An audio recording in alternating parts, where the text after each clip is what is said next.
नमस्कार मैत्रिणींनो, सोप्या घरगुती रेसिपीमध्ये तुमचे खूप मनापासून स्वागत। आज आपण हेल्दी ब्रेकफास्टसाठी बनवलेत तांदळाच्या पिठाचे पौष्टिक आप्पे आणि ही स्वादिष्ट चटणी। चला तर मग वेळ न घालवता हे आप्पे आपण कसे केले यासाठी काय काय साहित्य वापरलं ते बघूया। हे 1 वाटी तांदळाचे पीठ घेतलेलं आहे। हे मी रेशनचे तांदूळ स्वच्छ धुवून सुकवून हे दळून आणलेलं पीठ आहे। तुम्ही हे बाहेरचं घ्या किंवा घरचं घ्या, कोणतेही पीठ घेतलं तरी चालेल। त्यामध्ये टाकायला हा अर्धी वाटी बारीक रवा आणि अर्धी वाटी दही घेतलेला आहे। आता हे तांदळाचे पीठ, त्यामध्ये हा रवा आणि हे दही, आणि ज्या वाटीनं आपण तांदळाचं पीठ रवा घेतला त्याच वाटीनं 1 वाटी पाणी घेणार आहे। पहिल्यांदा ह्यामधलं हे अर्ध पाणी ह्यामध्ये टाकून घेते आणि ह्यामध्ये आता आपण गरजेनुसार पाण्याचा वापर करायचा आहे। हे थोडं थोडं असं पाणी टाकून मिक्स करून घेऊया। पाणी थोडं थोडं टाकत पीठ भिजवलं की ते लवकर भिजलं जातं। आपल्याला पिठाची हवी तशी कन्सिस्टन्सी होईपर्यंत ह्यामध्ये पाण्याचा वापर करायचा आहे। बघा, आता ह्यामध्ये अजून पाणी घालून हे पीठ मी आता एकसारखं करून घेते। ह्यामध्ये अजिबात गुठळ्या होऊ न देता हे चांगलं आपण मिक्स करून घ्यायचं आहे। बघा, आता हे पीठ आपलं एकसारखं चांगलं मिक्स झालेलं आहे। हे आता आपण 10 मिनिटासाठी असं झाकून बाजूला ठेवून देऊया। आणि आता आपण आप्प्यासाठी लागणारी चटणी कशी बनवायची ते बघणार आहे। त्यासाठी ताजं ताक हे साधारण मी 2 वाट्या घेतलेलं आहे आणि छोटी 1 वाटी हे डाळ्याचं पीठ तयार करून घेतले। आता पहिल्यांदा आपण या चटणीची फोडणी करून घेऊया। बघा, आता ही कढई आपली गरम झालेली आहे। त्यात साधारण हे 3 चमचे तेल मी टाकून घेतलेलं आहे। तेल गरम झालं की त्यात टाकूया आता हे छोटा 1 चमचाभर मोहरी तडतडली। आता त्यामध्ये टाकूया छोटा अर्धा चमचा हिंग आणि त्यात टाकणार आहे हे 2 मध्यम साईजचे कांदे अगदी बारीक चिरून घेतलेले आहेत आणि हा कढीपत्ता।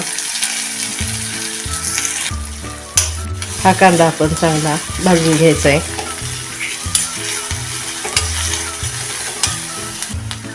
कांदा बघा कसा छान भाजत आलेला आहे। अजून 1-2 मिनटं या कांद्याला आपण चांगला परतून घेऊया। बघा, कांदा आपला चांगला भाजून झालेला आहे। गॅसची फ्लेम मी हाय करून हा कांदा पटकन भाजून घेतलेला आहे। आता हा गॅस कमी करते, त्यामध्ये टाकूया हे डाळ्याचं पीठ। तुम्ही तुमच्या आवश्यकतेनुसार पिठाचा वापर करा। हे साधारण छोटी पाऊण वाटी मी पीठ ह्यामध्ये टाकून घेतले। त्यात टाकूया आता हे आवडीप्रमाणे मिरची पावडरच्या तिखटपणानुसार मिरची पावडरचा वापर तुम्ही करू शकता। त्यात टाकूया थोडीशी हळद आणि हे आता पीठ भाजेपर्यंत आपण चांगलं एकसारखं हलवत राहायचं आहे। हे हलवत असताना त्यामध्ये टाकायचं आहे हे चवीपुरतं मीठ। साधारण आपण ही 2 वाट्या चटणी करणार आहे, त्या बेतानं हे सगळं साहित्य मी टाकून घेतले आणि चवीला साखर। बघा, आता हे पीठ कसं छान फुलायला सुरुवात झालेली आहे।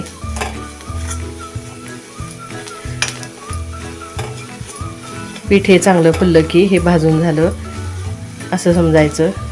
आता हा गॅस मी बंद करून घेते। बघा, हे पीठ कसं छान भाजलेलं आहे आणि हे आता एका बाउलमध्ये काढून हे आपण पूर्ण थंड करून घेऊया। बघा, आता चटणीची फोडणी आपण थंड होईपर्यंत हे आप्पे पीठ कसं भिजले ते बघूया। बघा, आता हे पीठ आपलं कसं छान भिजून तयार झालेलं आहे। त्यामध्ये आता आपण हे चवीपुरतं मीठ आणि 1 छोटा अर्धा चमचा साखर टाकून घेणार आहे। त्यामध्ये टाकूया आता ह्या बारीक चिरलेल्या भाज्या. ह्या भाज्यांमध्ये मी हे 2 चमचे बारीक चिरलेलं गाजर घेतलेलं आहे, 2 चमचे काकडी, हे 2 चमचे ढबू मिरची, 2 चमचे बारीक चिरलेला टोमॅटो, हा एकदम बारीक किसून म्हणजे हा मी वेफर्सच्या खिसणीवर हा असा बारीक चिरून घेतलेला आहे कोबी, आणि हा एक कांदा, आणि त्यामध्ये 2 हिरव्या मिरच्या, आणि ही बारीक चिरलेली कोथिंबीर. एक एक करून ह्या भाज्या आता सगळ्या ह्या पिठामध्ये टाकून घेऊया.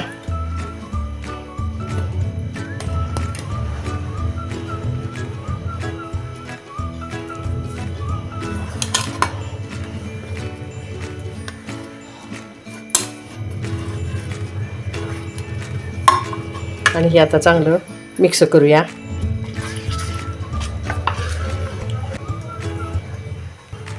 बघा आता हे पीठ आपलं कसं छान एकजीव झालेलं आहे आणि चांगलं भिजलेलं पण आहे. त्यामध्ये तुम्ही छोटा अर्धा चमचा इनो बेकिंग पावडर किंवा खायचा सोडा टाकू शकता. मी हा छोटा अर्धा चमचा इनो टाकून घेतलेला आहे. त्याच्यावर थोडंसं पाणी टाका आणि हे आता पटकन चांगलं मिसळून घेऊया. मी आप्पेचा तवा पण गरम करत ठेवलेलाच आहे. आता ह्या पिठाचे आपण आप्पे करून घेऊया.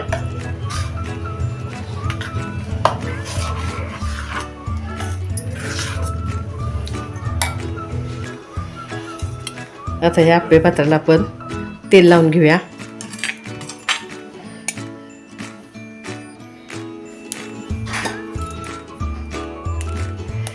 बघा आता आप्पे पात्र आपलं चांगलं तेलानं ग्रीस करून घेतल्यानंतर ह्यामध्ये आता चमच्यानं आपण हे पीठ टाकून घेऊया. पहिल्यांदा साईडच्या कप्प्यामध्ये टाका, म्हणजे हे करपत नाही. पहिल्यांदा मध्ये टाकलं की मधला आप्पा हा करपतो. आता असं करून हे सगळ्या मी कप्प्यामध्ये ह्या पीठ टाकून घेते.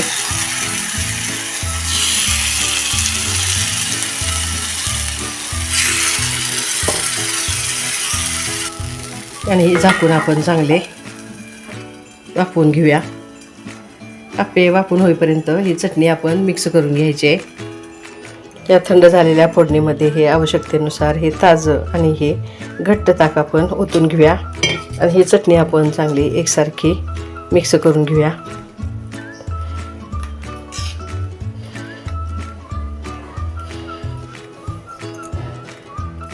बघा अशी आपली चटणी तयार झालेली आहे. हे चांगलं मिक्स करून घेतल्यानंतर याची कन्सिस्टन्सी तुम्ही बघू शकता.